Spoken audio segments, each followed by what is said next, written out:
ሰላም ጤና ይስጥልን የተከበራችሁ ውድ የቻናላችን ቤተሰቦች ለሰዓቱ የተሰሙ አዳዲስ ሰበር መረጃዎችን ከዚህን ሰዓት ጀምሮ ለእናንተ ማቅረብ እንጀምራለን። ቻናሉን ሰብስክራይብ፣ ቪዲዮ ላይክ፣ ሼር፣ ኮሜንት በመስጠት አብራችሁ እንድትሆኑ እየጋበዝኩኝ አሁን በቅድሚያም አርዕስተ ዜናዎችን። በሶስት አቅጣጫ የገባው ኃይል ከባድ ጉዳት ሲያስተናግድ የአገዛዙ ዋና ማዘዣ በሆነችው ፍኖተ ሰላም ከተማ በምሽት ምሽጉ መሰበሩ ተነግሯል። የአገዛዙ ቅጥፈትና ዘረፋን የተረዱ የመከላከያ አባላት ፋኖን ሲቀላቀሉ ከሞጣ ከተማ በዙ 23 ታጅቦ በሌሊት የወጣው የአገዛዙ ኃይል በደፈጣ ጥቃት ተፈጽሞበታል።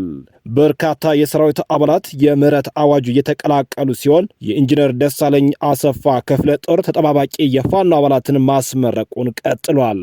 የአማራ ፋኖ ብሔራዊ ንቅናቄ በላይ ዘለቀ ዕዝ ጥብቅ መልእክት አስተላለፈም። አገዛዙ የመረጃ መንታፊ አጭር ቁጥር ይፋ ማድረጉ በይፋ ተረጋግጧል። በዚህ ሾርት ኮድ ቁጥር የፋኖ አባላት ሲደወልም ሆነ መልእክት ሲላክ ምንም አይነት ምላሽ እንዳይሰጥም ጥብቅ መልእክት ተላልፏል። ዝርዝሩን በመረጃ ሰዓታችን እንነግራችኋለን። በየዕለቱ በየሰዓታቱ የምንለቃቸው መረጃዎች ወደ እናንተ እንዲደርሷችሁ ቻናሉን ሰብስክራይብድ እንዲሁም የደወል ምልክቷን መንካታችሁን አትዘንጉ እያልን አሁን በቀጥታ ወደ ዝርዝር መረጃዎቻችን እናልፋለን። አብረን እንቆይም።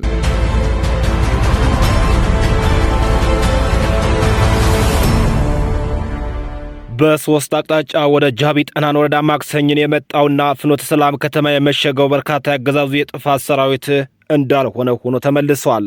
የአገዛዙ ወንበር ጠባቂ የጥፋት ሰራዊት ለዘረፋና ንጹሃን ለማጥፋት ተግባሩ ለመፈጸም ወደ ማክሰኝን በሌሊት በሶስት አቅጣጫ የመጣው ጠላት በአማራ ፋኖ ብሔራዊ ንቅናቄ ቴዎድሮስ ዕዝ 109ኛ ኮር 77ኛ ክፍለ ጦር አናብስቶች አይቀጡ ቅጣት አስተናግዷል። በቴዎድሮስ ዕዝ 109ኛ ኮር 77ኛ ክፍለ ጦር ቃኝና መሐንዲስና በአንደኛ ሻለቃ ነበልበሎቹ በተደረገ የእጅ በእጅ ተኩስ 7 የጠላት ኃይል ሲደመሰስ ከ10 በላይ የጠላት ኃይል ቁስለኛ ማድረግ ተችሏል። የአገዛዙ ወራሪ ኃይል በሌሊት በሶስት አቅጣጫ የመጣው ቢሆንም የገነት አቦ በድንግራ ማርያም የጅጋው በሰው አጥንትና በጓጓት ለመግባት ሙከራ ያደረገ ሲሆን በክንደ ነበልበሎቹ 77ኛ ክፍለ ጦር በተሰነዘረበት ጥቃት ከፍተኛ የሆነም ሽንፈታ ተከናንቧል። የውጊያ ጠበብቶቹ 109ኛ ኮር 77ኛ ክፍለ ጦር 3ኛ ሻለቃ በተደረገ ኦፕሬሽን የምዕራብ ጎጃም ዞን መቀመጫ ወደ ሆነችው ፍኖተ ሰላም ከተማ ከቀኑ 11 ሰዓት በመግባት ጠላት ጥምር ኃይል እያለ በሚጠራው የሚኒሻ ፖሊስና አድማ ብተና ስብስብ ላይ መብረቃዊ ጥቃት በመክፈት በርካታ የጠላት ኃይል መደምሰስ ችሏል። አይበገሬዎቹ የ109ኛ ኮር 77ኛ ክፍለ ጦር 3ኛ ሻለቃ ባደረጉት የከተማ ኦፕሬሽን የጠላትን ምሽግ ሙሉ በሙሉ የተቆጣጠሩ ሲሆን ፍኖተ ሰላም የመሸገውን የብልጽግናው ካርዲ ላይ ከፍተኛ ጭንቀትና ውጥረት ፈጥረዋል። በዛሬው ዕለትም የምዕራብ ጎጃም ዞን ፍኖተ ሰላም ጠቅላላ ሆስፒታል አስክሬንና ቁስለኛ የተጨናነቀ መሆኑን ያዩ የዓይን እማኞቹ መረጃውን አድርሰውናል። መነሻውን ከጭልጋ ወረዳ ጫንድባ ከተማ አድርጎ ወደ ጣቁሳ ደለጊ አቅጣጫ እየተንቀሳቀሰው በነበረ የጠላት ብልጽግና ኃይል ላይ ከባድ የሆነ ቆረጣ ጥቃት መፈጸሙ ታወቀ። በቆረጣ ጥቃቱ ከተገደሉ የአገዛዝ ወታደሮች መካከል የ100 አለቃ ማዕረግ ያላቸውና ሌሎችም ከፍተኛ የጦር አዛዦች እንደሚገኙበት ታውቋል። በአማራ ፋኖ ብሔራዊ ንቅናቄ ጠቅላይ ግዛት በጌምድር ክፍለ ጦር ዞብል ጃኖ ክፍለ ጦር ጥምር ኃይል የካቲት 8 ቀን 2018 በፈጸሙት የቆረጣ ጥቃት ታላቅ ድል ተመዝግቧል። በዚህም ከቀኑ 9 ሰዓት ጀምሮ እስከ ምሽቱ 2 ሰዓት በዘለቀው ለአስጨራሽ ትንቅንቅ ከፍተኛ ተጋድሎ የተደረገ ሲሆን ጠላት ጭኖት ይንቀሳቀስ የነበረ አብዛኛው ጓዝ ከነሰራዊቱ ዶግ አመድ ሆኖበታል። የጠላት ሻለቃ አመራርን ጨምሮ 100 አለቃና ትይዩ ኃላፊነት ያላቸው አመራሮች እንዲሁም በመቶዎች የሚቆጠሩ መስመራዊ መኮንኖችና ሌሎችም የስርዓቱ የጸጥታ ኃይሎች ተደምስሰዋል። አብዛኛው የጠላት ቁሳቁስ በነበረው የተኩስ ልውውጥ የጋየም በቁጥር ከ150 በላይ ሙትና ቁስኛ ያስተናገደ ሲሆን የጓዝ መጫኛ የነበሩ ተሽከርካሪዎችን ገልብጦም ሙትና ቁስኛ ማመላለሻ ሆነው አምሽተዋል። በወገን በኩል 2 ጓዶች በክብር ተሰውቷል ተብሏል። ከሞጣ የተንቀሳቀሰው የስርዓቱ አሽከር የደፈጣ ጥቃት ተፈጸመበት። ከሁለት እጅ ወረዳ ከሞጣ በሌሊት 11 ሰዓት የተንቀሳቀሰው የብልጽግናው ሰራዊት አጋሞሃ ቀጠና ላይ በደፈጣ ጥቃት ተፈጽሞበታል። የአገዛዝ ሰራዊት ከእግረኛ እስከ ቡድን መሳሪያ መድፍና ዙ 23ን ይዞ የተንቀሳቀሰ ቢሆንም በደፈጣ የተጀመረው በቆረጣ ብትንትኑ በማውጣት ሞትና ቁስለኛ በማድረግ የተቻለ ሲሆን በዙ 23 ተራራ እየደበደበ አስክሬን ሲሰበስብ አርፍዷል። በዛሬው ውሎ ጠላት በተደጋጋሚ በአምቡላንስ ሲያመላልስ የዋለው የሞጣ ሆስፒታል በአገዛዙ ቁስለኛ የሞላ መሆኑን የውስጥ የመረጃ ምንጮቻችን አረጋግጠዋል። ተጠባባቂ ኃይል ማስመረቁን በመካነ ሰላም ግንባር የሚንቀሳቀሰው የኢንጂነር ደሳለኝ አሰፋ ክፍለ ጦር ገለጸ። የአማራ ፋኖ ብሔራዊ ንቅናቄ ምስራቅ አማራ ቀጠና ምኒልክ ዕዝ ንጉስ ሚካኤል አሊ ኮር ኢንጂነር ደሳለኝ አሰፋ ክፍለ ጦር በተለያዩ ቀበሌዎች ውስጥ ከሚኖሩ የግል ታጣቂዎች መካከል ፈቃደኛ የሆኑትን በመመልመል ወታደራዊና የፖለቲካ ስልጠና እንዲወስዱ በማድረግ በተጠባባቂ ኃይልነት ማስመረቁ ታውቋል። የአማራ ህዝብ ላይ የተደቀነውን የህልውና አደጋ ለመቀልበስና ኢትዮጵያ እንደ ሀገር ጸንታ እንድትኖር ለማስቻል አሁን ላይ በስልጣን ላይ ያለው የፋሽስቱ አብይ አህመድ አገዛዝ ታግሎ መጣል አስፈላጊ መሆኑን በማመን የኢንጂነር ደሳለኝ አሰፋ ክፍለ ጦር ተጠባባቂ ኃይልን ለመቀላቀል ወስነው ስልጠናውን መውሰዳቸውን የገለጹት ተመራቂዎች በመካነ ሰላም ግንባር ብቻ የተፈጸመው የግፍ ግፍ እኛ ቤት እንዳንውል የሚያደርግ ነው ሲል ተናግረዋል። ተመራቂዎቹ አክለውም የተጀመረው የህልውና ትግል ጽናትን እንደሚጠይቅ እናውቃለን ያሉ ሲሆን ጠበንጃ የነከሱበትን ወርቃማ ዓላማ ሁሌም እያስታወሱ በጽናትና በጀግንነት ለአማራ ህዝብ ዘብ እንደሚቆም አረጋግጠዋል።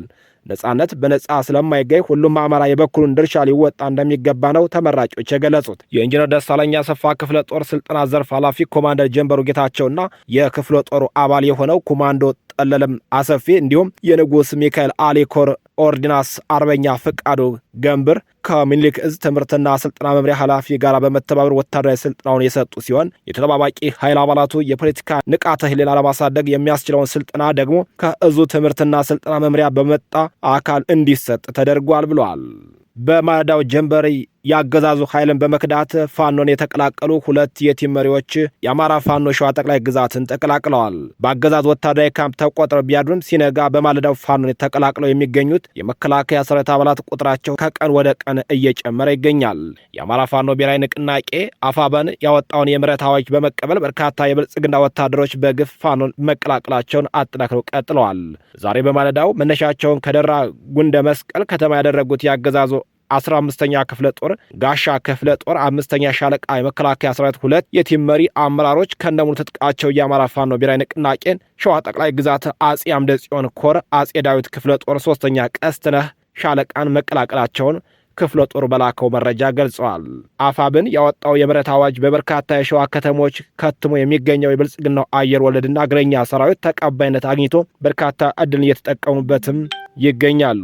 በዚሁ ተጉለትና ቡልጋ አውራጃ አልዩ አምባ ላይ መሽጎ ከሚገኝ የጠላት ኃይል የከዳች አንድ የአድማ በተና አባልና ከይፍታ አውራጃ ከሸዋሮቢት የከዳ አንድ የአድማ በተና አባልና አንድ የሚሊሻ አባል እንዲሁም ደብረ ሲና ከመሸገው 112ኛ አየር ወለድ ኮማንዶ አንድ ኮማንዶ በድምሩ 4 የስርዓቱ አባል የነበሩ የምህረት አዋጁን በመጠቀም ከነሙሉ ትጥቃቸው ሸዋ ጠቅላይ ግዛትን ተቀላቅለዋል። በትጉለትና ቡልጋ አውራጃ ከአንኮበር አካባቢ በግዳጅ አፍሶ ለሚኒሻ ስልጠና ወስዷቸው የነበሩ ገበሬዎች ቁንዴ አካባቢ ካስቀምጣቸው በኋላ ከተቀመጡበት ካምፕ ከጠላት አምልጠው ወደ ሸዋ ጠቅላይ ግዛት ዕዝ በሰላም የተቀላቀሉ ሲሆን እዙም ጥሩ አቀባበል አድርጎላቸዋል።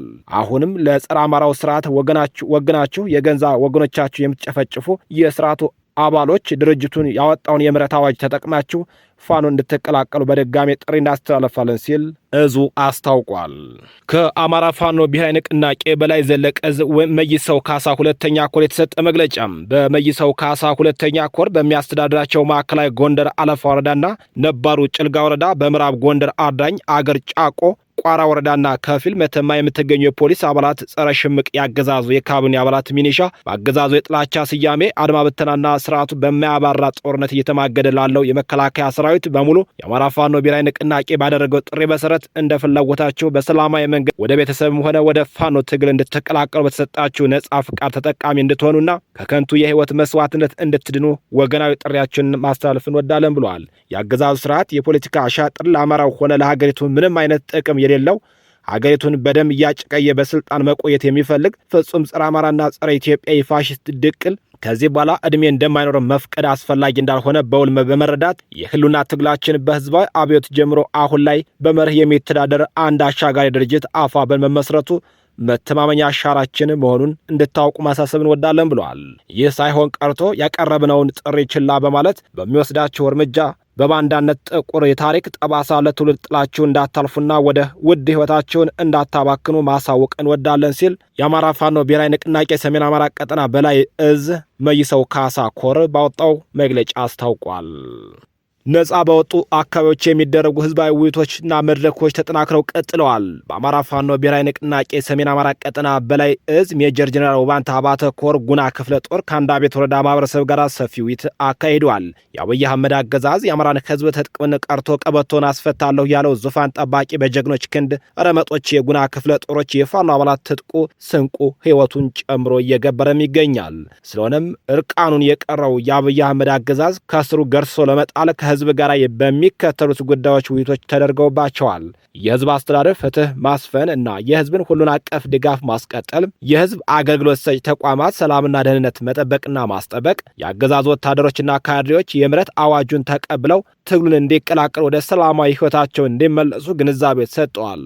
ወቅቱን የዋጀ የትግል አስተላልፍና የተደራጀ የገበሬ ጦር ማደራጀት እንዲሁም ሌሎችም መሰል ነጥቦችን በስፋት ከህዝብ ጋር ምክክር ሲያደርጉ ውለዋል። በውይይቱ የጉና ክፍለ ጦር የአንዳቤት ብርጌድ እንዲሁም የወረዳው ጊዜያዊ የፋኖ መሪዎች በታደሙበት ከህዝቡ ለተነሱ ጥያቄዎች መልስና ማብራሪያ በመስጠት መድረኩ ፍጹም ጨዋና ፍቅር በተላበሰበት መልኩ ተጠናቋል። አስቸኳይ የጥንቃቄ መልእክት ለመላው የፋኖ አመራሮች ተላለፈ። ከብልጽግናው የደህንነት መስሪያ ቤት ከቁጥር 606 ለፋኖ አመራሮች ስልክ እየተደወለ ይገኛል። በመሆኑም ማንኛውም የአመራር አካል ከዚህ ቁጥር የመጣን ጥሪ በፍጹም እንዳያነሳ እና አስፈላጊውን ጥንቃቄ እንዲያደርግ እናሳስባለን። ይህ መረጃ ለሁሉም አመራሮች እንዲደርስም ጥሪ ቀርቧል። ይህ መልእክት ለምን አስፈላጊ እንደሆነና ሊከተሉ የሚችሉት አደጋዎችን በሶስት ዋና ዋና ነጥቦችን ማየት ይቻላል። አንደኛው የደህንነትና የመረጃ ጥበቃ የደህንነት መስሪያ ቤቶች አጭር ቁጥሮችን እንደ 606 ተጠቅመው የሚደውሉት መረጃ ለመሰብሰብ ወይም የአንድን ግለሰብ ማንነት ለማረጋገጥ ሊሆን ይችላል። ስልኩ በሚነሳበት ጊዜ ተደዋዩ ያለበት ትክክለኛ ቦታ ሎኬሽን በቴክኖሎጂ ለማየት ስለሚያመች ጥሪውን ለአለማንሳት ለደህንነት ሲባል ተመራጭ ነው። የስነ ልቦና ጫና እንዲህ ያሉ ጥሪዎች በአመራሮች መካከል ጥርጣሬ ለመፍጠር፣ ግራ ለማጋባት ወይም ድርድር እንጀምር በሚል ሽፋን መረጃ ለማውጣት ሊደረጉ ይችላሉ። ጥሪውን ባለመቀበል የጠላትን የመረጃ ምንጭ መዝጋትም ይቻላል።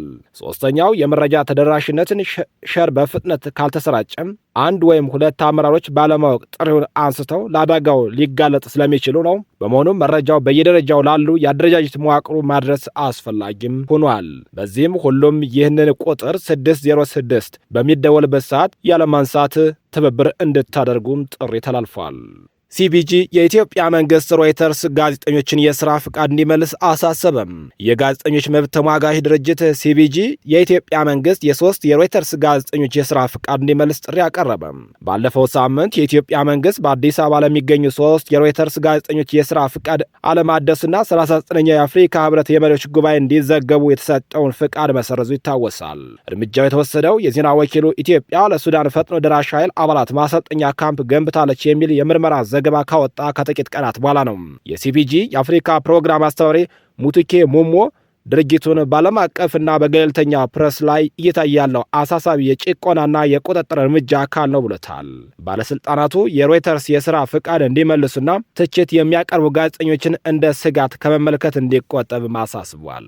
የተከበራችሁና የተወደዳችሁ ለሰዓቱ ያዘጋጀንላችሁ መረጃዎቻችን እነዚህን ይመስላሉ። ከቆይታዎች በኋላ ደግሞ በሌሎች አዳዲስ መረጃዎች ዳግም እንገናኛለን። በያላችሁበት ጥሩ ጊዜ ተመኘው። ጤና ይስጥልኝ።